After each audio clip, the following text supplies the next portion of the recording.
Para poder llevar a cabo una vigilancia correcta y hacer estudios epidemiológicos que sean confiables, es necesario hacer un diagnóstico de certeza de la enfermedad infecciosa, es decir, identificar correctamente al patógeno. Entonces acá lo que estamos viendo es el clásico algoritmo para poder acceder a este diagnóstico de certeza, donde el médico se basa en un montón de información para poder llegar a hacer un diagnóstico presuntivo. Para eso utiliza el interrogatorio del paciente, arma una historia clínica donde también está incorporada la sintomatología, los análisis clínicos de laboratorio, si hay diagnósticos por imágenes, y después se tienen en cuenta factores epidemiológicos que podría haber también actuando en este proceso. Todo esto solamente nos dice presuntivamente cuál es el patógeno que puede estar causando esta enfermedad. Pero entonces existen pasos entre este diagnóstico presuntivo y de certeza que nos van a permitir corroborar quién es el agente infeccioso. ¿Cómo se conecta esto con la situación cuando hablamos de transfusiones y la sangre y sus componentes? Es que, en cierta forma, el cuestionario que nosotros le hacemos a los donantes se relaciona muchísimo a este interrogatorio o posible sintomatología porque nos da información preliminar de dónde proviene esta sangre. Y entonces podemos hacer un diagnóstico presuntivo y para nosotros asegurarnos y aseverar que la calidad de esa sangre y de los componentes es buena, necesitamos hacer varios estudios de laboratorio para llegar a un diagnóstico de certeza de si hay o no un agente infeccioso en esa muestra.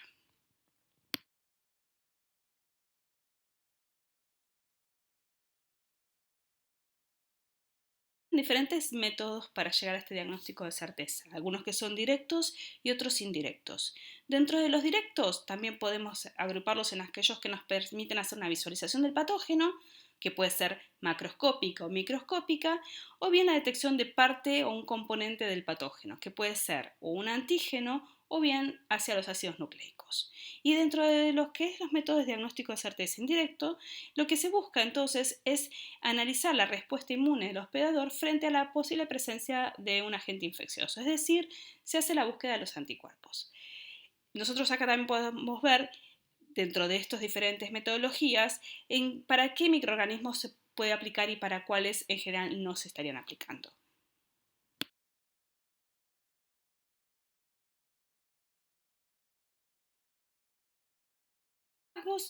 Hay diferentes etapas para este proceso de diagnóstico de certeza, donde primero se hace una observación macroscópica, si es que es posible, en el caso particular quizás para bacterias y hongos. Luego se hace una observación microscópica, luego podemos incorporar datos de pruebas bioquímicas y después podemos utilizar técnicas de serología o de detección de ácidos nucleicos, es decir, genéticas o inmunológicas, a partir de las muestras crudas. Vamos entonces a ver un poco cada uno de todos estos métodos.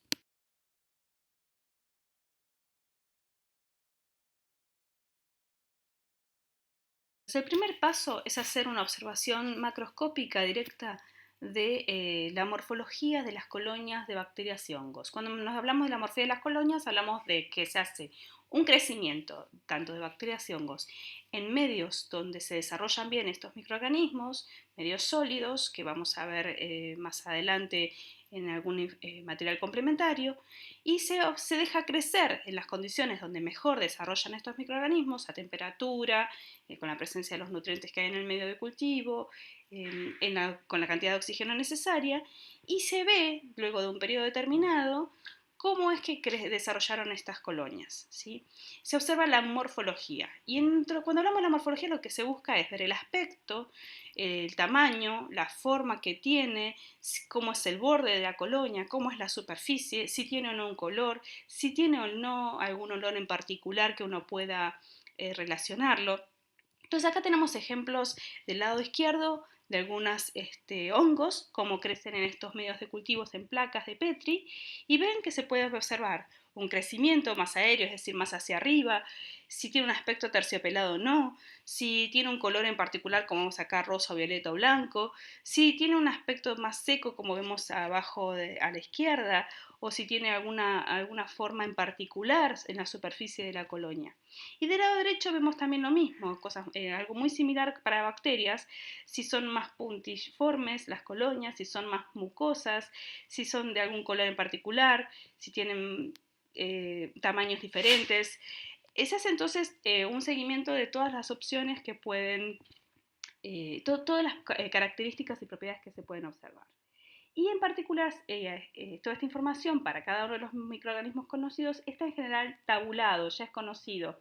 Entonces eso nos permite hacer un primer acercamiento de quién podría ser este agente infeccioso. En el caso particular de virus y parásitos, este tipo de metodología no es habitual. La observación macroscópica de parásitos es mucho más difícil de hacer, o sea, va a depender muchísimo de qué tipo de parásito estamos hablando.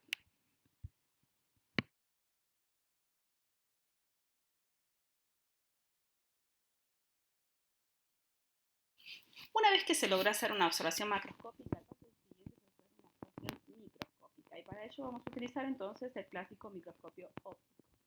Y entonces en esa situación vamos a poder enfocarnos en la detección o la observación de bacterias, hongos y parásitos solamente.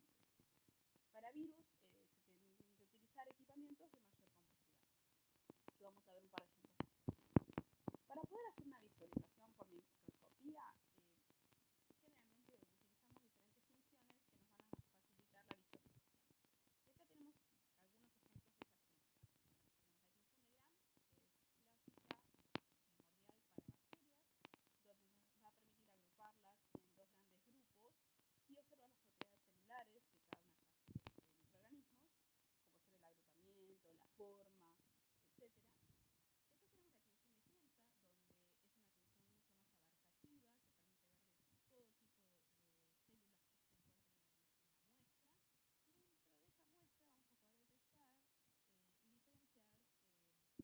dentro de esa muestra vamos a poder detectar y diferenciar los patógenos y observar algunas propiedades del mismo. Después también tenemos tinciones más rápidas, más simples, como la tinción de sodio metileno, que nos permite hacer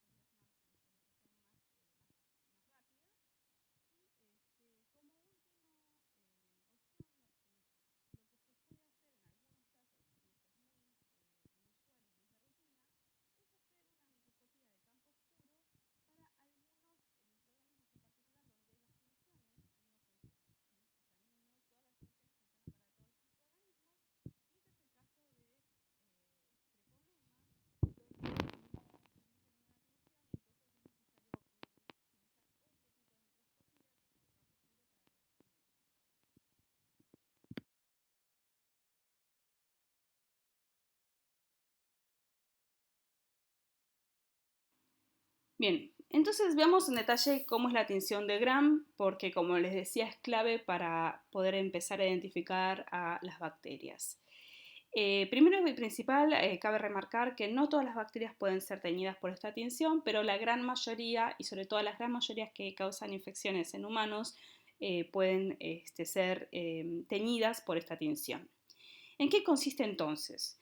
Acá vemos un esquema donde vemos los pasos consecutivos de la tinción, donde primero se va a hacer un extendido de un cultivo que tiene que generalmente ser puro. Y cuando hablamos de un cultivo puro, estamos hablando de que no viene de la muestra directa, es decir, no va a venir, por ejemplo, de la muestra de sangre, sino que hubo que haber un crecimiento previo del microorganismo en algún medio nutritivo líquido.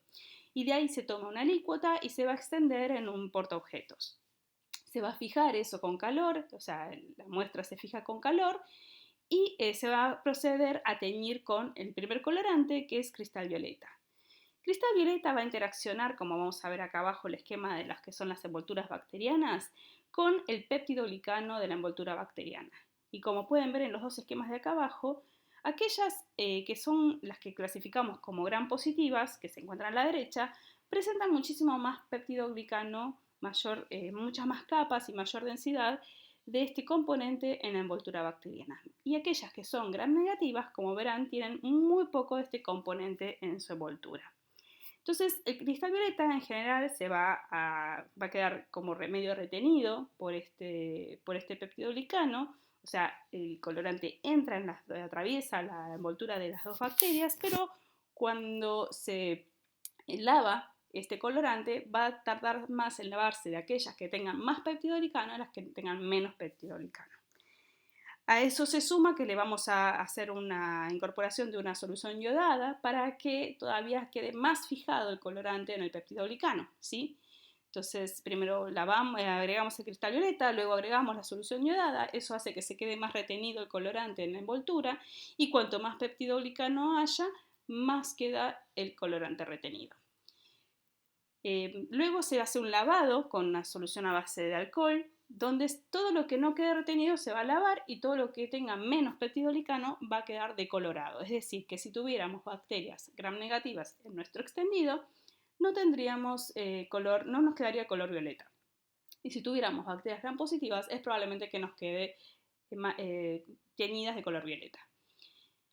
Y por último se agrega un segundo colorante de contraste para visualizar todas las células que están dentro de ese extendido, ya sean que hayan quedado o no retenidas el color del cristal violeta. Este segundo colorante entonces es safranina, ¿sí? ¿Qué hacemos entonces una vez que terminamos con esto? Vamos a ir a observarlo al microscopio.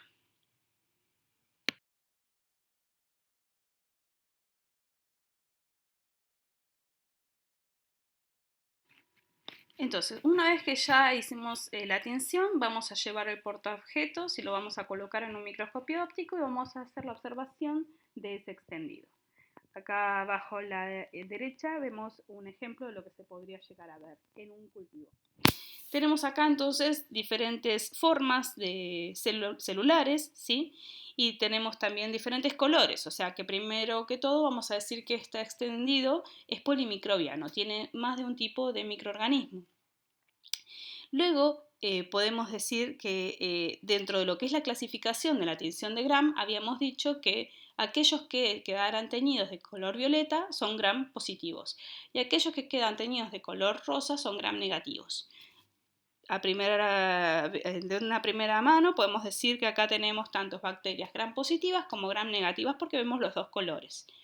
No solamente eso, sino podemos definir que varias de las bacterias gram positivas tienen la forma de bastón o bacilos, ¿sí? Entonces ya sabemos que acá tenemos bacilos gram positivos. Y después tenemos otros que son como bacilos curvos y hay algunos tipos de bacterias, muy pocos que tienen esta forma, así que esto ya nos permite acercarnos un poco más y que tienen de color rosa. Entonces vemos estos bacilos curvados de color rosa, que serían bacilos gram negativos, y que probablemente entonces, dependiendo de dónde venga la muestra, uno podría decir que esta bacteria sería vibrio. Y entre medio de todo eso vemos también algunas esferas, ¿sí? A los que denominamos cocos, y en función de la coloración podrían ser gram negativos. Entonces podríamos encontrar bacilos gram negativos en esta muestra también. Entonces todo esto nos ayuda a ver la forma y la coloración que nos va a acercar a poder identificar quiénes podrían ser o a empezar a reducir la cantidad de opciones de qué tipo de microorganismos podrían estar acá específicamente, qué tipo de bacterias podrían estar causando esta infección.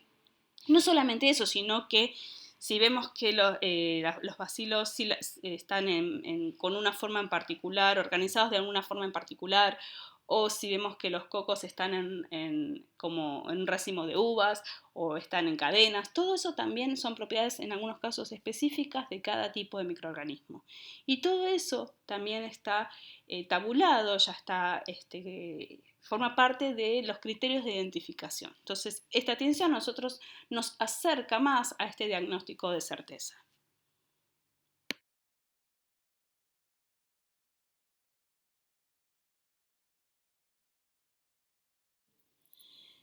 Ahora bien, para otros microorganismos que no sean bacterianos, generalmente se usa la tinción de Giemsa. ¿En qué consiste entonces? Vamos a tener nuevamente un extendido, el cual se va a fijar con metanol y después se va a teñir con la solución de Giemsa, se va a lavar esa solución, lo que quede retenido después nos va a servir para visualizar al microscopio óptico qué componentes celulares hay en la sangre y también si existe o no la presencia de microorganismos tales como parásitos y hongos. Las bacterias pueden visualizarse, pero en realidad no es tan efectivo como una tinción de Gram. Acá vemos en esta imagen eritrocitos y la presencia de Trypanosoma cruzi en sangre.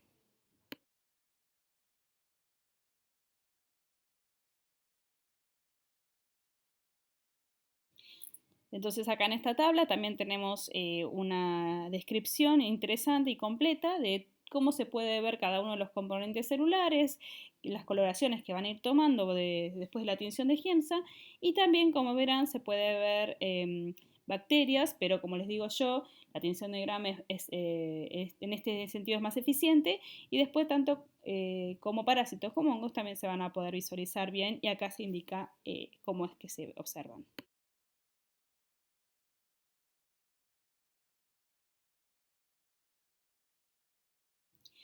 Pero como les mencioné anteriormente, no todas las tinciones son efectivas para todos los microorganismos y en particular para Treponema pallidum no está recomendada ninguna tinción, sino que lo que se recomienda es una observación directa utilizando microscopios de campo oscuro. Ahora bien, este equipamiento no es algo que se encuentre en todos los institutos ni laboratorios, por lo tanto no es una metodología de rutina y aparte no es tan fácil encontrar esta bacteria en un fresco. Así que también requiere del entrenamiento del personal técnico. Así que bueno, no es algo que se utiliza de rutina.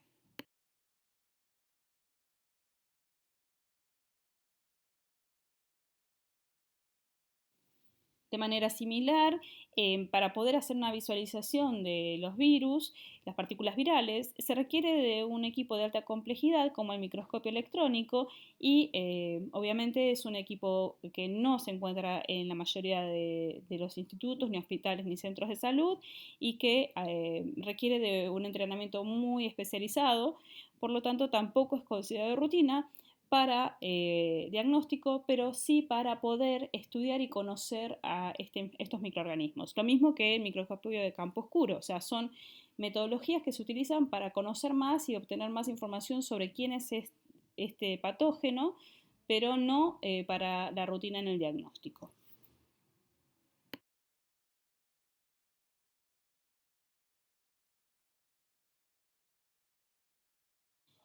Luego de hacer observaciones microscópicas y macroscópicas, para el caso particular de bacterias y hongos, el paso siguiente es realizar pruebas bioquímicas. Estos ensayos los que nos permiten es acercarnos más al diagnóstico de certeza, haciendo uso de las propiedades metabólicas y características fenotípicas de estos microorganismos. ¿De qué forma es que estas pruebas bioquímicas ya están preestablecidas y en función de los resultados que se van obteniendo, se puede definir y empezar a acotar sobre qué microorganismos pueden estar siendo los responsables de la infección, ya que todos los resultados de las pruebas bioquímicas están tabulados. Entonces, hace muchísimos años atrás se fueron desarrollando cada una de estos ensayos, estas pruebas, y cada tubo de ensayo representaba un resultado con respecto a una propiedad que tuviera esta bacteria o este hongo.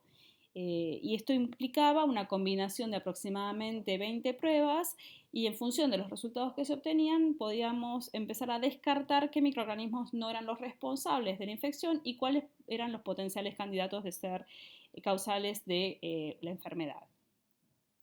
A medida que fue evolucionando la tecnología, lo que se hace ahora es, ya no se trabaja con tubos de ensayos individuales, o sea, 20 tubos de ensayo, sino que se trabaja con un blister, donde en cada uno de estos blisters hay un pocillo donde se puede inocular el microorganismo y que va a dar los mismos resultados que si fueran el experimento hecho en tubos de ensayos. Y en función de los resultados positivos y negativos de cada uno de estos pocillos que tiene el blister, se obtiene el potencial candidato o potenciales candidatos de la infección. Como todo tecnología, obviamente es muchísimo más rápida. La ventaja de que esta nueva tecnología que se llama API es muchísimo más rápida, pero obviamente es más costosa. Y funciona tanto para diferentes clases de bacterias como para algunos hongos. Nuevamente está esto desarrollado para grupos muy particulares, por ende no funciona para todos los microorganismos, no funciona ni para todas las bacterias ni para todos los hongos.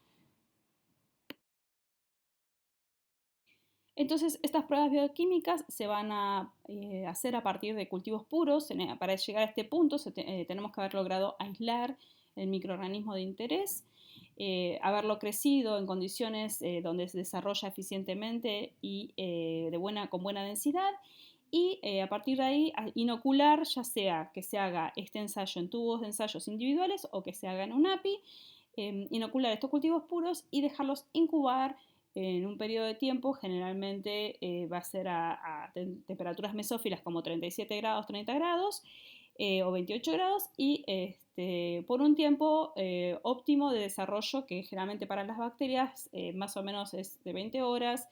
El promedio de las bacterias tardan eso en replicar, y en el caso de los hongos estamos hablando de varios días. Una vez que se obtiene el resultado, como les mencionaba antes, se analiza y uno puede acercarse a la identificación del patógeno responsable de la infección.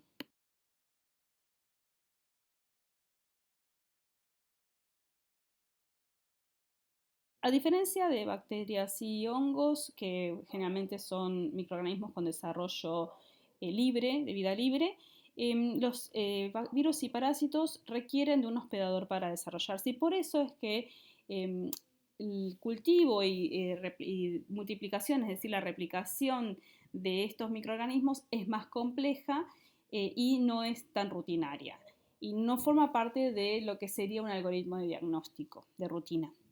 Entonces, en esos casos, para poder obtener mayor cantidad y replicar tanto virus como parásitos, son necesarios cultivos celulares. Para poder montar y establecer un cultivo celular de virus y parásitos, es necesario primeramente saber cuál es el hospedador preferente de este microorganismo, ¿sí? Entonces tenemos que saber cuál es la línea celular que sabemos que tanto el virus como el parásito va a infectar. Entonces ya de por sí tenemos una complicación adicional, que es que tenemos que anticipadamente saber cuál es la línea celular que necesitamos. Por otro lado, es necesario hacer el crecimiento de estos microorganismos en medios específicos, los cuales generalmente son más costosos. Y por otro lado, también esto requiere de un equipamiento especial para el crecimiento de estas líneas celulares.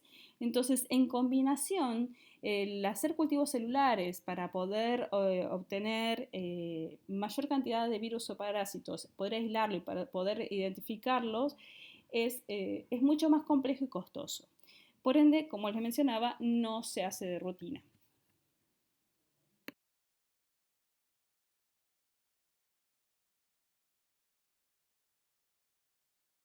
Es por ello que las pruebas inmunológicas y genéticas son la solución cuando hay alguna que otra complicación en lo que hace a la identificación y obtención de cultivos puros de microorganismos.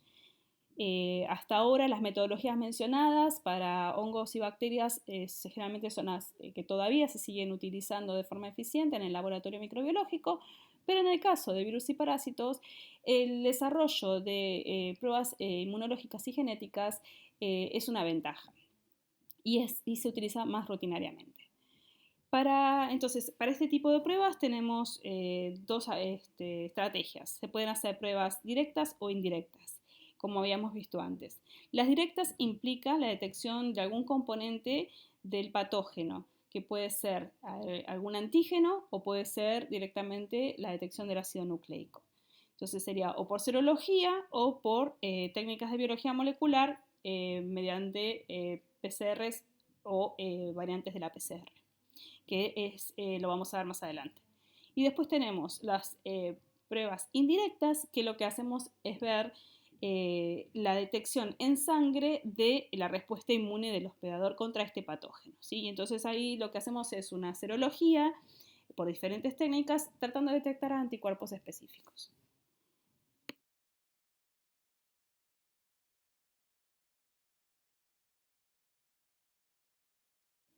Cuando hablamos de serología hablamos de una amplia variedad de metodologías diferentes, todas basadas en más o menos el mismo principio. Alternativas de esta metodología son aglutinación, fijación en complemento, difusión en gel, inmunofluorescencia y los ELISAs directos e indirectos. En el primer caso vemos acá el ensayo de aglutinación, donde tenemos una muestra con los anticuerpos y se le incorpora una partícula viral definida y que cuando tenemos una interacción de la partícula viral con los anticuerpos se va a generar un aglutinamiento y entonces vamos a tener un resultado positivo y si en el caso de que no haya una aglutinación va a haber un resultado negativo, que es lo que vemos acá en esta diapositiva. La ventaja de la aglutinación es que es altamente sensible pero no es específica.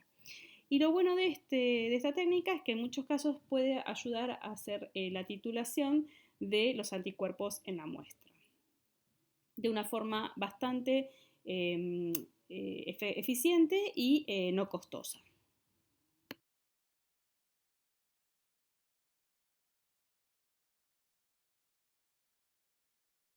Otra prueba inmunológica es la fijación del complemento. Nosotros tenemos un suero que desconocemos si tiene los anticuerpos contra algún patógeno en particular de interés. Entonces lo que se va a hacer es se va a tomar ese suero, se le va a incorporar las proteínas del complemento, se le va a agregar antígenos del patógeno que queremos buscar y se va a agregar eritrocitos sensibilizados. En el caso de que el anticuerpo esté presente en el suero, eso se va a complejar con el antígeno y con el complemento y entonces los eritrocitos no van a ser lisados. Por el contrario, en el caso de que el suero no contenga los anticuerpos específicos, entonces va a haber una lisis de los eritrocitos.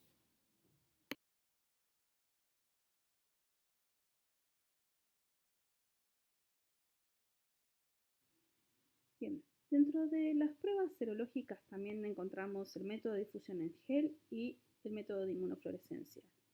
En el caso del método de difusión en gel, lo que se hace es ver de identificar y posiblemente cuantificar las inmunoglobulinas presentes en una muestra mediante una visualización directa de un precipitado que se forma por la generación de un inmunocomplejo entre antígenos y anticuerpos que hay presentes y que entraron en contacto luego de su difusión. ¿De dónde es que difunden? Difunden de estos pocillos que vemos acá, estos agujeritos que vemos acá, donde se fue colocando cada una de las muestras. En el caso de que se forme un inmunocomplejo, vamos a ver estas líneas horizontales blancas entre pocillos que nos indica que habría una interacción antígeno-anticuerpo. Esta es una placa donde se le coloca una solución caliente de agarosa y que luego al enfriarse se va a solidificar y después se generan estos pocillitos donde después se colocan las muestras. Por otro lado, la inmunofluorescencia utiliza anticuerpos que están unidos químicamente a una sustancia fluorescente y que en presencia del antígeno de forma específica se van a complejar y entonces vamos a poder visualizar mediante un microscopio la marcación de las células, ¿sí? Entonces acá lo que vemos es una marcación celular, lo que nos permite también ver una localización celular, ¿sí? Es un poco más complejo y la inmunofluorescencia aparte se puede hacer directa o indirectamente, así que y lo que le provee mayor especificidad.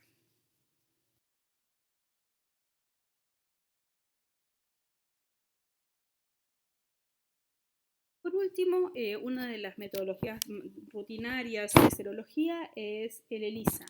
ELISA directo o ELISA indirecto, y entonces en las próximas diapositivas vamos a ver la diferencia entre ambas.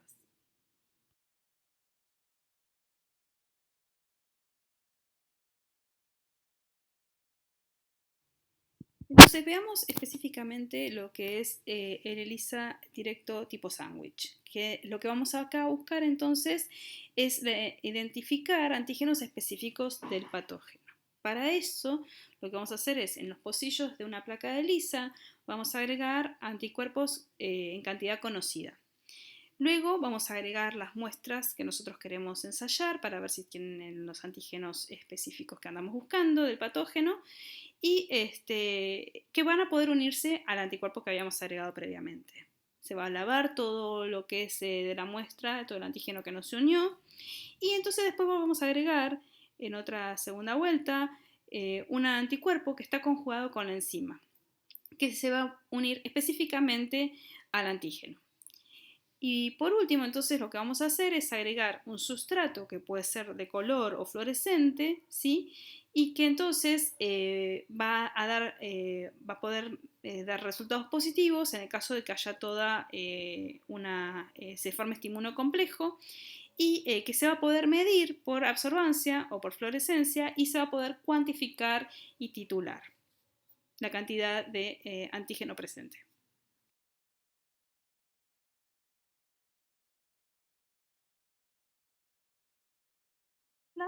En el índice indirecto, lo que se busca es identificar anticuerpos en la muestra de paciente en respuesta a la presencia del patógeno, ¿sí?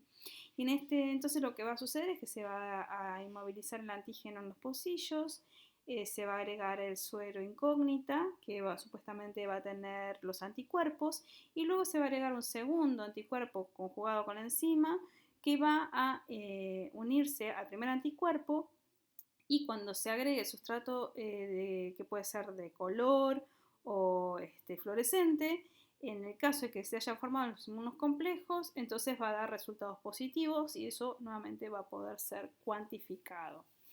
Este tipo de detección tiene muchísima más sensibilidad porque implica la unión de dos o más anticuerpos.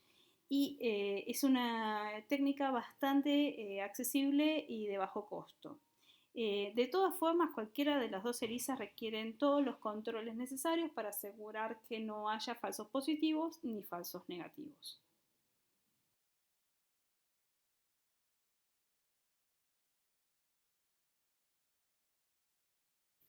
Por último, dentro de lo que es las pruebas que se hacen en microorganismos, una de las que también tenemos que incluir y es importante en función de lo que se definió en la última Asamblea Mundial de la Salud es los ensayos asociados a la resistencia a antimicrobianos, ¿sí? Sabemos que es un serio problema mundial y entonces es importante saber a qué son resistentes los diferentes microorganismos para que no haya una falla terapéutica al momento del tratamiento al paciente.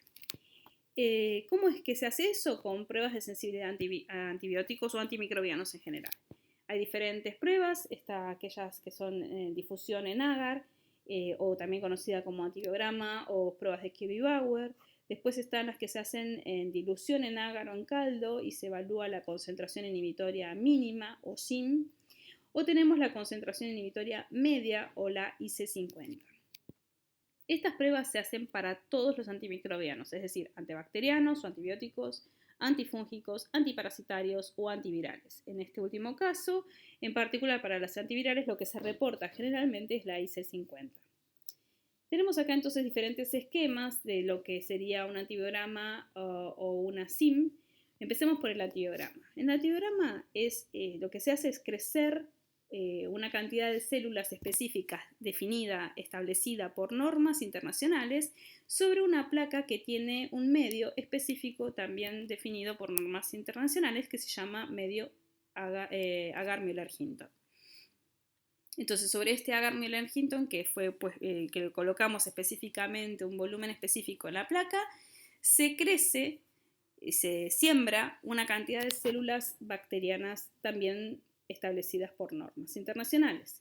Una vez que se siembran las bacterias, se colocan estos discos y cada uno de estos discos contiene una concentración definida por normas internacionales de determinados antibióticos. Lo que se hace entonces es incubar, generalmente a 37 grados toda una noche, y al día siguiente lo que vemos es si hubo o no crecimiento bacteriano, desarrollo bacteriano. Sí, que es lo que vemos acá por debajo de todos los disquitos, que es el césped. Si donde estaba el antibiótico vemos un halo de inhibición, ¿sí? Que es donde no observamos crecimiento, entonces vamos a poder hacer una asociación de que este antibiótico mata a la bacteria. Por el contrario, si no vemos una halo de inhibición, como vemos en otro ejemplo acá, donde tenemos un antibiótico y está todo crecido alrededor, entonces vemos que este antibiótico no va a matar a la bacteria. De todas formas, esta interpretación no es tan directa, sino que el halo y qué tan grande es el halo se cuantifica, ¿sí? Y esta cuantificación, es decir, el diámetro de este halo se cuantifica y está tabulado por normas internacionales y entonces nos va a decir si realmente esta bacteria puede o no ser tratada por este antibiótico. Se define según qué tantos milímetros tenga este halo de inhibición, si es resistente, intermedio o sensible esta bacteria a este antibiótico. Esto es con respecto al antibiograma. Por otro lado tenemos lo que sería la dilución en agar o en caldo y también conocido como SIM, que es lo que vemos acá en más chiquitito, donde vemos que es se observa un crecimiento seriado con diferentes concentraciones en base 2, diluciones en base 2, de un antibiótico para cada serie de tubos. ¿Sí? Es un mismo antibiótico para toda una serie de tubos donde vemos la dilución en base 2 de la concentración del antibiótico. Y lo que se hace entonces es ver a qué concentración deja de crecer la bacteria, a qué concentración de antibiótico deja de crecer la bacteria. A esa concentración entonces la llamamos concentración inhibitoria mínima. Como verán, esto es muchísimo más laborioso, es cuantificable, o sea, ya no estamos viendo algo cualitativo de que si es resistente o sensible, sino directamente cuál es la concentración que va a matar este antibiótico a la bacteria que estamos testeando. A medida que pasó el tiempo, obviamente lo que se busca es optimizar todos estos recursos, todas estas técnicas, entonces se creó una alternativa que es una especie de híbrido de estas dos técnicas, a lo que se llama e-test, donde a lo largo de una tirita de papel, como vemos acá ya no es un disquito, sino una tira larga, a lo largo de esa tirita hay diferentes concentraciones, está graduada, ¿sí? La tira con diferentes concentraciones, también diluciones en base 2, de cada antibiótico. Una tira es un antibiótico específico y entonces lo que se hace es, se siembra toda la placa con una cantidad específica de bacterias y se colocan las tiras, como vemos acá en esta disposición abajo a la derecha.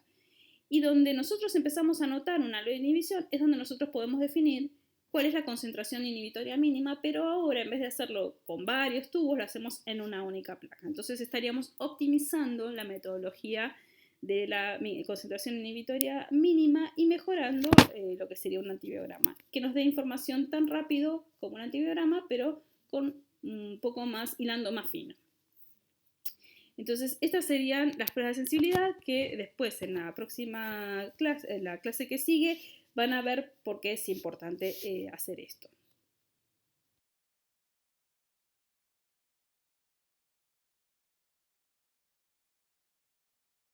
Ahora bien, en los últimos años entonces lo que se empezó a poner a punto era el uso de detección de ácidos nucleicos como herramienta para el diagnóstico y detección de agentes infecciosos.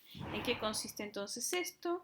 Esta metodología involucra 3 etapas, una que implica la extracción o obtención del genoma del microorganismo a buscar o a testear, una segunda etapa de amplificación de la señal y una tercera etapa de la detección del ADN o visualización del ADN.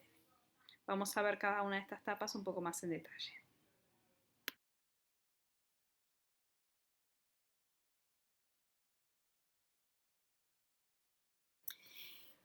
Entonces el primer paso implica la extracción o obtención del material genético que contiene el microorganismo, que puede ser virus, bacterias, hongos o parásitos, y esto en general se puede hacer desde un cultivo puro, en algunos casos, o directo de la muestra clínica de forma tal de optimizar los tiempos.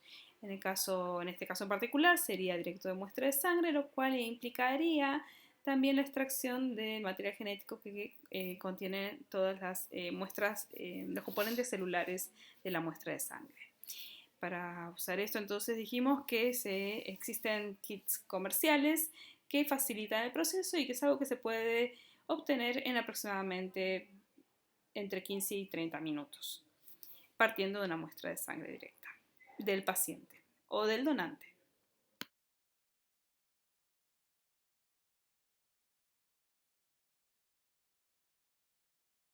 Ahora bien, una vez que ya extrajimos el ADN o los ácidos nucleicos que vamos a estudiar, el siguiente paso, en el caso de ser ADN, es amplificar ese material genético. O sea, en la mayoría de los casos tenemos una única copia de un gen que nos interesa en un ADN y eso difícilmente lo podemos visualizar. Entonces necesitamos amplificar ese fragmento de interés, ese gen de interés, Y para eso hacemos la reacción en cadena de la polimerasa o PCR. Como para repasar un poco qué es lo que o en qué consiste la PCR, vamos primero a ver cuáles son los componentes que conforman esta reacción. Entonces, por un lado tenemos el ADN molde, o donde está el gen que nos interesa amplificar, que puede haber sido extraído directo de una muestra pura, que puede venir de una muestra directa de sangre, que puede venir, puede haber sido sintetizada en el laboratorio. A esa muestra la vamos a colocar, a introducir en un tubo que es específico en el tamaño, un microtubo, para que entre en el aparato donde hacemos o llevamos a cabo la reacción de PCR, que se llama termociclador. Para poder estabilizar esta reacción vamos a agregar un buffer que va a contener diferentes sales y compuestos para favorecer el proceso de amplificación. También vamos a agregar una mezcla de deoxirribonucleótidos, ATS y G, que son los que van a ser incorporados en el proceso de síntesis de la molécula de ADN. Después vamos a agregar secuencias cortas de ADN llamados oligonucleótidos, y a estos oligonucleótidos también los podemos identificar como primers o cebadores, que durante el proceso de amplificación son los que nos van a decir dónde va a comenzar la síntesis del ADN que se está generando durante la replicación. Y después tenemos que agregar una sal de magnesio, ¿sí? Que es más que importante, súper importante, porque es el cofactor de la polimerasa, que es la enzima encargada de la síntesis. Y como vemos acá, luego agregamos la polimerasa, que en general es una TAC polimerasa, que es una enzima que polimeriza ADN, es decir, que sintetiza ADN, generando una nueva copia a partir del molde que le damos cuando le agregamos nosotros el ADN. ¿Sí? Entonces, todos estos son los componentes necesarios para que se lleve a cabo la reacción de la polimerasa. Y ahora vamos a ver en detalle cómo es que pasa o cómo es que sucede este proceso.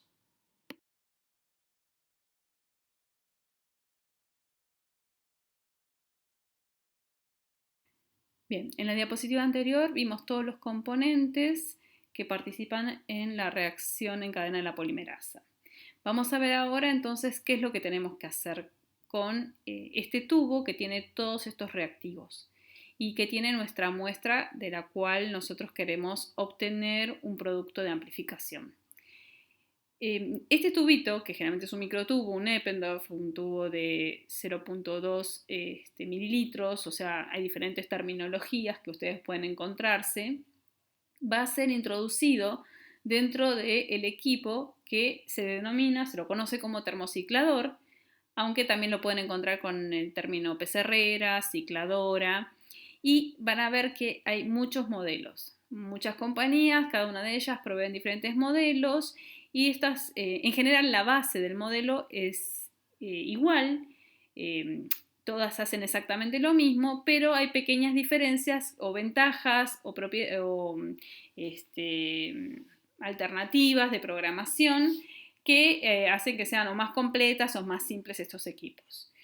También se van a encontrar que algunos termocicladores tienen para colocar 8 muestras, 16 muestras, 32 muestras. Lo más común ahora es que la mayoría de los termocicladores acepten hasta 96 muestras a la vez. Y cuando hablamos de 96 muestras, estamos hablando que serían 96 tubos cada uno con una muestra, ¿sí? De 96 pocillos cada uno con una muestra. Eso es en este momento algo muy habitual. Recordemos que estamos hablando siempre de la PCR convencional. Ahora, ¿qué es lo que va a pasar dentro de este equipo? Uno tiene que programar el equipo y decirle qué es lo que queremos hacer en este proceso de amplificación. Y para ello le tenemos que saber qué queremos hacer, tenemos que haber definido qué gen nos interesa, haber definido qué región queremos amplificar, y todo eso forma parte del entrenamiento y el conocimiento de nuestro blanco o gen de interés. Vamos a partir entonces de un genoma de ADN, que es lo que vemos acá, que es un ADN doble cadena, donde las dos hebras se encuentran naturalizadas, ¿sí? Y el primer paso entonces es desnaturalizar esas hebras. El segundo paso es el annealing o apareamiento de cebadores y el tercer paso es la elongación o síntesis de ADN con la enzima Taq polimerasa. Vamos a ver cada uno de estos pasos. Entonces, en el primer paso, que es la denaturalización, lo que hacemos es incrementar la temperatura a temperaturas mayores de 94 grados, que pueden alcanzar hasta los 98 grados centígrados, donde la doble hebra de ADN se va a desdoblar o desnaturalizar. De esa forma se van a separar las dos hebras que van a estar expuestas entonces a que puedan interaccionar con los oligonucleótidos que habíamos incluido en la reacción. ¿Sí? Recuerden, los oligonucleótidos son las secuencias cortas de ADN de aproximadamente 25 bases o 25 nucleótidos. Bien, el paso siguiente entonces es el annealing y para ese paso lo que tiene que suceder es que tenemos que decirle al aparato que ahora disminuya la temperatura, que baje la temperatura a un rango de entre 55 y 65 grados. Como ven en esta diapositiva, puede ocurrir que ese rango de 55 a 65, dependiendo qué tipo de amplificación uno desee, puede reducirse hasta 48 grados o mantenerse en hasta 72 grados. Pero en promedio lo que sucede es que se selecciona una temperatura, un rango de trabajo entre 55 y 65 grados centígrados. ¿Qué va a pasar en este entonces? Es que en este momento esta reducción de temperatura de 98 o de 95 grados a este rango de 55 y 65 grados es que va a llevar a una renaturalización del ADN para que se vuelva a generar esta doble cadena de ADN, pero va a ser parcial, no total. Seguimos manejando temperaturas bastante elevadas, entonces no es completa. Y en este proceso de renaturalización es cuando el oligonucleótido también se va a encontrar con la secuencia, una región que es la secuencia complementaria a la que contiene la información del oligonucleótido y se va a unir en una de las hebras. ¿Sí? Un cebador se une a una hebra, como vemos acá, que es donde dice primer y está en amarillo, y el otro cebador se va a unir a la otra hebra complementaria. Entonces, esto ocurre porque se reduce la temperatura. Permite que los oligonucleótidos se unan mientras a la vez se cierra parcialmente, se renaturaliza parcialmente el ADN. ¿Qué va a suceder después entonces? Que nosotros disminuimos esa temperatura a este rango que mencionaba antes. Es el siguiente paso, que es la elongación. Y ahora queremos que la polimerasa, la enzima Taq polimerasa, sea activa. La Taq polimerasa es una enzima, como dijimos, termotolerante, que es activa a altas temperaturas y su temperatura óptima en general está en 72 grados. Hay diferentes Taq polimerasas que pueden trabajar a temperaturas óptimas alrededor de 68 grados también, pero lo más común es que sea a 72 grados.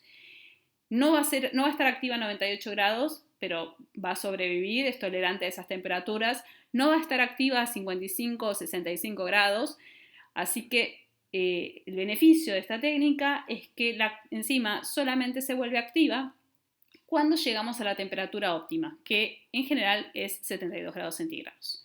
En este punto, entonces, la enzima, que es lo que vemos acá como lo que está en marrón en la diapositiva, es que empieza a copiar, ¿sí? A sintetizar, usando el punto de partida este primer que se unió en el paso de annealing. Entonces va a haber una molécula de cada una de estas polimerasas uniéndose a cada región donde hay un primer unido al molde, ¿sí? Y empieza a incorporar cada uno de los nucleótidos, ¿sí? Copiando y manteniendo la norma de que es siempre el nucleótido complementario al que indica el molde. De esta forma, entonces, logramos sintetizar partiendo de una única molécula de ADN con una doble cadena, que es madre, que va a generar entonces dos moléculas de ADN doble cadena hijas, ¿sí? Cada molécula madre va a generar dos, ¿sí? Y todo esto es lo que se llama un ciclo completo. de una doble cadena de ADN, obtenemos 2, y el paso sí, lo que vamos a hacer en este termociclador es decirle, bueno, ahora volvemos a comenzar.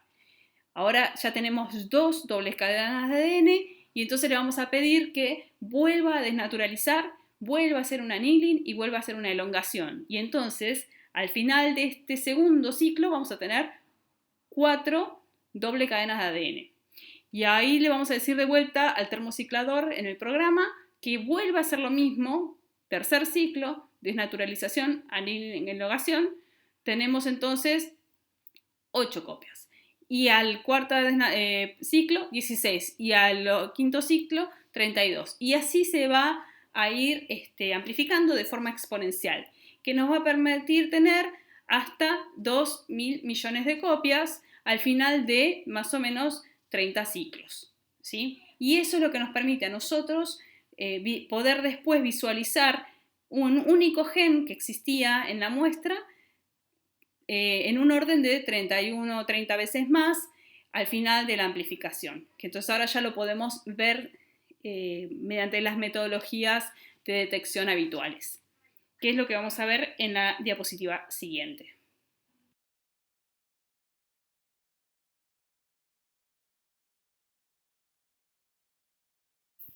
Bien, entonces, cuando terminaron todos los ciclos, lo que tuvimos fue una amplificación exponencial, ¿sí?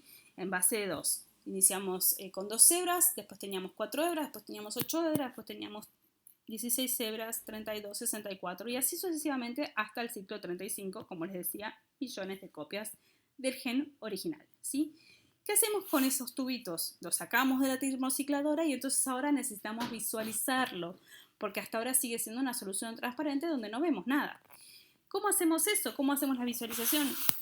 Bueno, explicándoles un poco lo que se hace de rutina generalmente, se prepara en una cuba de electroforesis, se incorpora dentro de esa cuba, se prepara un gel, se hace una migración horizontal en un gel de agarosa y se colocan pocillos se arman pocillos en ese gel de agarosa y entonces en cada uno de esos pocillos se siembra cada una de las muestras de cada uno de los tubitos. Entonces, como vemos acá en este esquemita, en este dibujo, tenemos acá la cuba. La cuba, esto es una migración por electroforesis, donde tenemos un polo negativo y un polo positivo, el polo negativo en negro, el polo positivo en rojo. Y después dentro de la cuba tenemos lo que sería el gel de agarosa, que entonces esto es una migración horizontal, ¿sí? Donde dentro de este gel de agarosa vemos que hay como unos agujeritos, que son los pocillos, y en cada uno de esos pocillos se incorporó y se agregó una alícuota de la muestra que venía del tubito. Y cuando entonces nosotros pasamos corriente a través de esta cuba, el ADN que tiene carga neta negativa se va a acercar hacia el polo positivo, que es el rojo, ¿sí? Es decir, que va a haber una migración a lo largo de ese gel de agarosa. Y lo vemos acá representado con esas bandas rojas dentro de la cuba, ¿sí? Esas banditas chiquitas rojas que nos da idea de que el ADN empieza a migrar desde el pocillito que está cerca del polo negativo hacia el polo positivo a lo largo del gel de agarosa, ¿sí?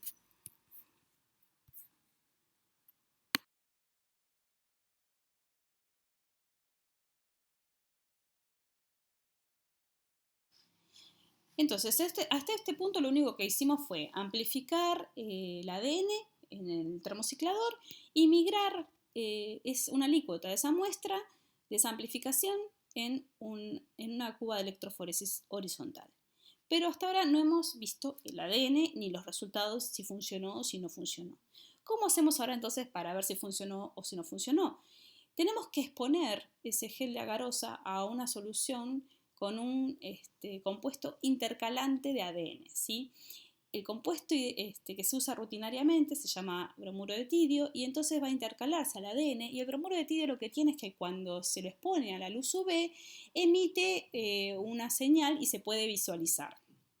Entonces, lo que vamos a hacer entonces es, se incuba este gel de agarosa que tiene el ADN donde se migró toda la muestra, las diferentes muestras, y ahora lo trasladamos y lo colocamos sobre un transiluminador que va a emitir luz UV. Y entonces ahora yo puedo ver porque tengo el ADN con el intercalante, puedo ver dónde está el ADN, puedo ver si hay o no ADN y dónde está. Y es lo que estamos viendo acá, que es esta foto que vemos acá, donde tenemos diferentes calles y las calles se ven de forma vertical. En la primera calle vemos muchas bandas de ADN, ¿sí? Y estas bandas de ADN están todas preestablecidas y a esto se llama un marcador de peso molecular, que nos dice que por cada una de las bandas que hay tipo escalera, tiene un peso específico, ¿sí? La de más abajo dice que esta banda de acá, el ADN tiene 100 pares de bases, la que le sigue arriba 200, la que le sigue arriba 300, 400, 500, 600, 700 y así, según lo que diga la compañía, porque en general los marcadores de peso molecular son provistos por compañías. Se los puede comprar directamente. La calle siguiente tenemos una sola banda y así lo mismo con las calles 2, 3 y 4 que le siguen, ¿sí? O sea, hay 4 banditas solitas únicas en las calles que le siguen al marcador de peso molecular.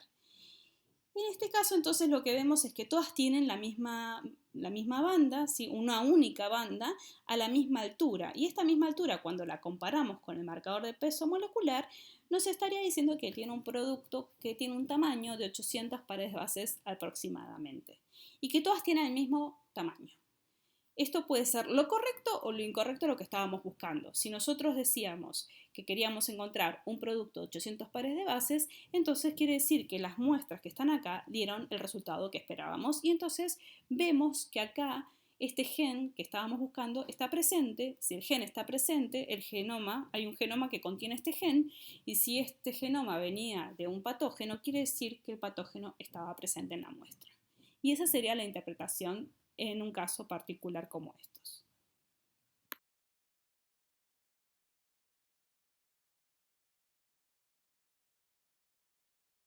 En los últimos años lo que se buscó fue optimizar esta técnica, ya sea desde el punto de vista de la seguridad como de la velocidad de obtención de los resultados. Con respecto a las mejoras en lo que hace a la seguridad, lo que se buscó es reemplazar el bromuro de tirio, que se utiliza durante la PCR convencional para la detección y la visualización de los ácidos nucleicos amplificados o del ADN amplificado. Lo que se hace ahora es utilizar otro tipo de intercalantes que también son capaces de emitir una señal cuando se los expone a luz UV y que cumplirían el mismo rol que cumpliría el bromuro de tirio, salvo que es muchísimo menos nocivo o casi no son nocivos y que contaminan menos al medio ambiente. Esto es porque el bromuro de tirio en sí es peligroso para el hombre o está considerado peligroso para el hombre. Entonces está buscando evitar su uso a toda costa. En lo que hace la velocidad de obtención de los resultados, lo que se buscó entonces es desarrollar toda una tecnología nueva donde ya no se utiliza el termociclador estándar, sino que se utiliza un termociclador diferente, un poco con un equipo de detección incorporado dentro del aparato que le permite detectar todas las emisiones que vayan sucediendo dentro del tubo. ¿Cómo es esto? Cuando nosotros preparamos la reacción, ahora estamos incorporando fluoróforos para que mediante o a lo largo de cada uno de los ciclados se vaya detectando esa emisión que hacen los fluoróforos y entonces lo que hacemos es un monitoreo a lo largo de todo el proceso de amplificación. Hay 2 formas de incorporar este fluoróforo. Una forma es agregándolo a la reacción y el cual va a ser intercalado aleatoriamente en el ADN a medida que está siendo amplificado. Y por otro lado, la segunda forma de incorporar estos fluoróforos es reemplazando uno de los primers por una sonda. Y esta sonda, que es lo que vemos acá en esta imagen, va a tener el fluoróforo unido, ¿sí? Va a estar acomplejado al oligonucleótido en un extremo y del otro lado va a haber lo que se llama un quencher que va a ir absorbiendo la emisión del fluoróforo. Es decir, va a inhibir la emisión del fluoróforo. Cuando esta sonda ahora se une durante el proceso de amplificación al ADN, a la hebra de ADN, y cuando la polimerasa ahora sintetiza y atraviesa la sonda, va a liberar al fluoróforo y el fluoróforo entonces ahora empieza a emitir. Por cada ronda de amplificación se va a liberar más fluoróforo. Y entonces el detector dentro del aparato del equipo de real time va a empezar a ver cómo es que se está amplificando específicamente el gen de interés mediante la detección directa por la liberación de este fluoróforo que va sucediendo a lo largo de la reacción.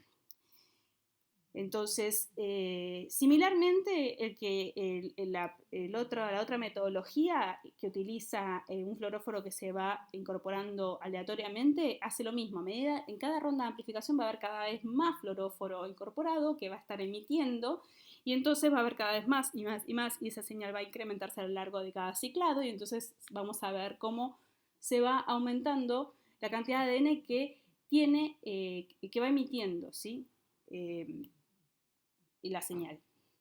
Entonces, lo que hace esto es un monitoreo del ciclado. ¿Cuál es entonces la ventaja de este proceso de amplificación?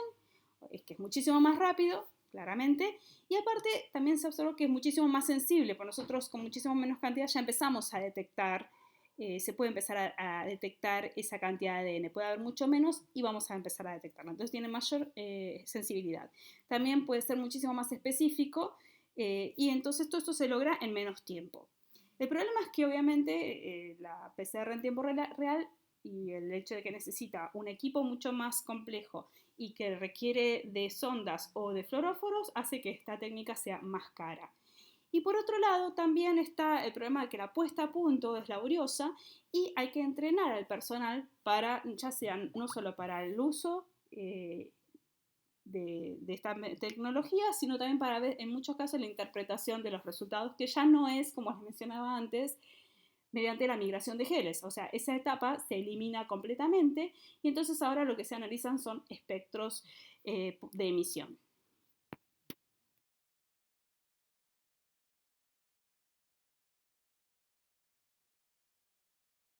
Ahora bien, hasta ahora lo que vimos fue lo que sucedía cuando nosotros partimos de un microorganismo que tiene un genoma de ADN. ¿Qué pasa cuando nos encontramos, por ejemplo, con un retrovirus que tiene un genoma de ARN? Entonces, a este proceso, ya sea por PCR convencional o por PCR en tiempo real, hay que agregarle un paso previo y es el paso de la síntesis del ADN copia, del cual después podemos hacer la PCR y la amplificación. ¿Cómo obtenemos una ADN copia? Y mediante una reacción que se llama de transcripción reversa, donde nosotros tenemos, como vemos acá en este esquema, un ARN con una colita de poli-A, donde nosotros vamos a utilizar un primer que va a reconocer específicamente este ARN y entonces se va a unir, ¿sí? Se va a hibridar y acá entonces vamos a agregar una transcriptasa reversa, que es una enzima que sintetiza ADN a partir de ARN y vamos a generar esta copia del ARN y a esto lo llamamos ADN copia.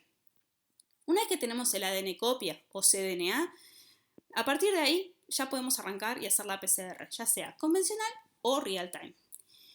Para la detección o diagnóstico de patógenos virales o de parásitos también, pero sobre todo para patógenos virales, lo que vemos es que entonces esta técnica viene combinada, se hace una RT-PCR, se utiliza la tecnología de Taqman, que es con sondas, con fluoróforos incorporados, y entonces se obtiene a partir de ARN la información si está presente o no este patógeno en una muestra. Eso sería como el estándar para de detección para virología de la forma más sensible y en general mucho más específica y exitosa y óptima. Pero bueno, ustedes ya han visto que hay un montón de otras metodologías más relacionadas con serología que permiten obtener también la identificación y detección de diferentes virus. Entonces, lo que tiene de bueno esto, como les mencionaba antes, es que es muchísimo más sensible y lleva muchísimo menos tiempo. Entonces, bueno, acá lo que vemos entonces en el esquema de la derecha es que no solamente con la extracción de ARN podemos hacer la detección de un patógeno, sino que también podemos estudiar para el resto de los microorganismos si hay una expresión de este gen o no. O sea, porque que esté presente un gen no implica que se esté expresando, ¿sí? O sea, puede estar silenciado, puede no estar expresándose. Entonces, mediante extracción de ARN y después hacer todos los ensayos de RT-PCR, sí, PCR en tiempo real, primero hacer la transcripción reversa y después la PCR en tiempo real, podemos ver si se está expresando un gen o no, que es un poco lo que vemos acá, cuando nosotros queremos ver si hay un gen que se expresa o no. Y como les mencionaba en la diapositiva anterior, el esquema utiliza la tecnología de sondas, ¿sí? Que también lo van a encontrar con el nombre de TaqMan, que es una de las más comunes para diagnóstico. Pero también se había dicho que podía ocurrir que hubiera un fluoróforo que se fuera incorporando, se va intercalando el ADN, que es la otra técnica. Y un poco lo que vemos acá en este esquema es esa otra tecnología, donde se le agrega a cada uno de los tubos este fluoróforo y entonces podemos ver si amplifica o no amplifica y vamos a ir viendo entonces esta información que nos va dando, que son gráficos, son curvas de amplificación, son curvas de desnaturalización y toda esta información que nos va dando durante la amplificación es la que realmente se analiza durante una PCR en tiempo real. Como les decía, ya acá no se analiza migraciones en geles de agarosa, sino que lo que se analizan son las curvas de amplificación, que nos da un aparato de PCR en tiempo real.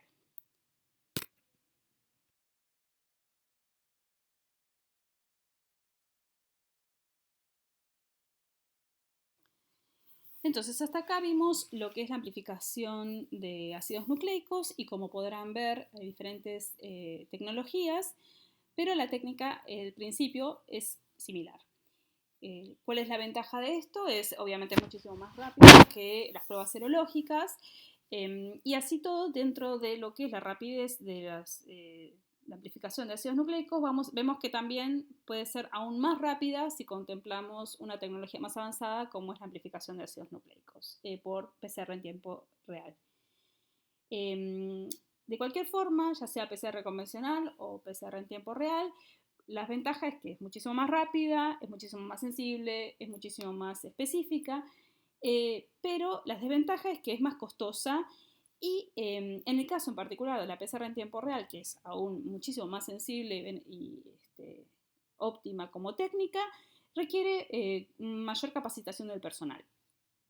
De cualquier forma, y para todas las técnicas que vemos acá, los controles son importantes, pero en particular para la amplificación de ácidos nucleicos es muy importante incluir siempre estos 4 controles que les voy a mencionar acá.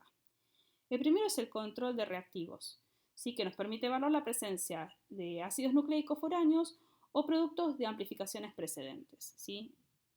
Después está, es decir, que los reactivos controlemos la calidad de los reactivos que vamos a incorporar en la reacción. Después está el control negativo, que acá lo que queremos es asegurarnos que no hubo ninguna contaminación, ¿sí? Que puede pasar por la manipulación. El control negativo como tal siempre tiene que dar negativo, ¿sí? Esto también nos va a permitir ver si en el ambiente hay una aerosolización de productos de amplicones, que son los productos de amplificación.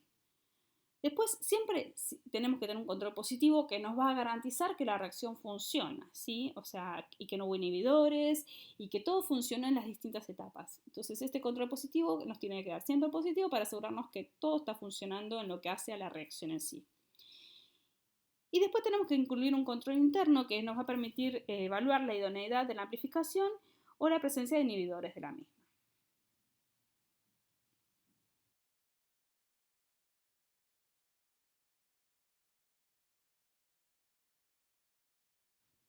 A modo de ejemplo, acá podemos ver, hacer una comparación de métodos, ¿sí? Para diferentes virus y lo que se tarda con pruebas serológicas, confirmar la presencia de cada uno de estos virus, o bien lo que se tarda mediante la amplificación de ácidos nucleicos. Vamos a ver la columna de pruebas serológicas versus la última columna que dice individual.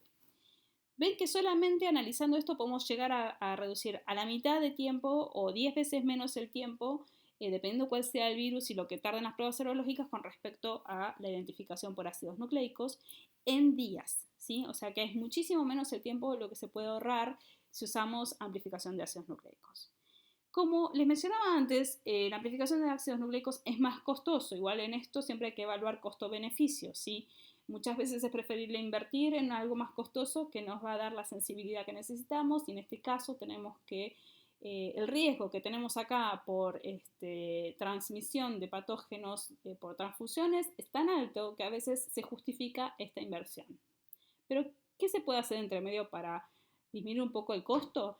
Y se puede hacer lo que se llama el puleado de muestras, ¿sí? Es decir, que por ejemplo yo tengo 3 muestras de sangre, no, 10 muestras de sangre y las pongo todas juntas a las 10. Entonces tengo en un tubito 10 muestras de sangre y en otro tubito otras 10 muestras de sangre y así sucesivamente lleno los 96 tubitos que les mencionaba antes que podemos tener por cada equipo de cada termociclador que se puede hacer en un ciclado solo.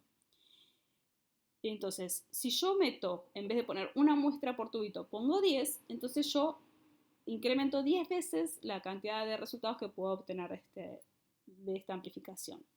Si de ese tubito las 10 muestras me dan las 10 negativo y todos mis controles me dieron bien, entonces yo me quedo tranquila, de esas 10 muestras no hay ningún positivo y las excluyo.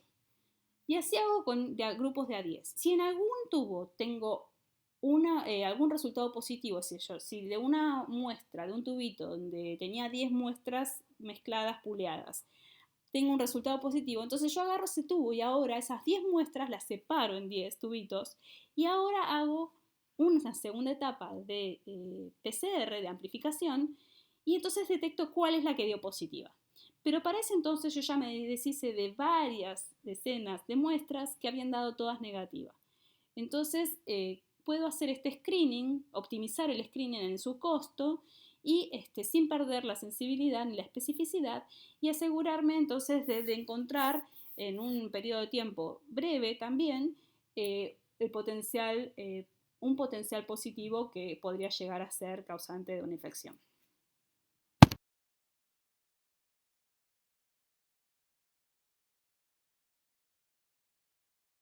Y entonces, como les mencionaba al principio, de este riesgo de periodo de ventana serológico que tenemos con todas las infecciones, al introducir una técnica como la amplificación de ácidos nucleicos, lo que hago yo es reducir ese periodo de ventana.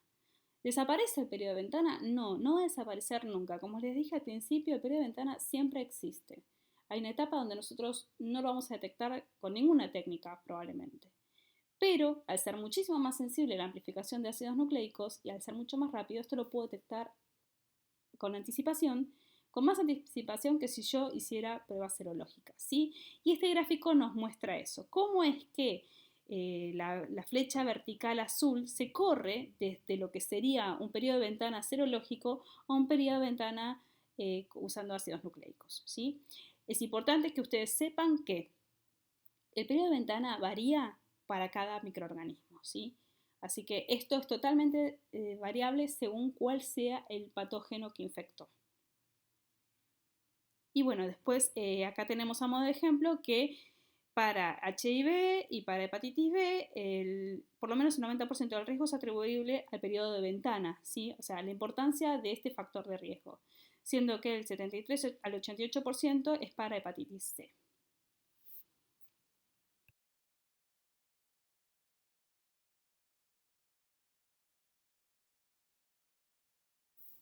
Por último, a modo ilustrativo, les quería mostrar cómo es que fue evolucionando la detección de patógenos asociados a enfermedades infecciosas a lo largo del tiempo, cómo eran los 40 y cómo fue hasta el principio de este milenio, ¿sí? Cómo es que evolucionó y la importancia de la serología en las décadas pasadas y cómo ahora incorporamos la amplificación por ácidos nucleicos como una herramienta muchísimo más eficiente para esta detección.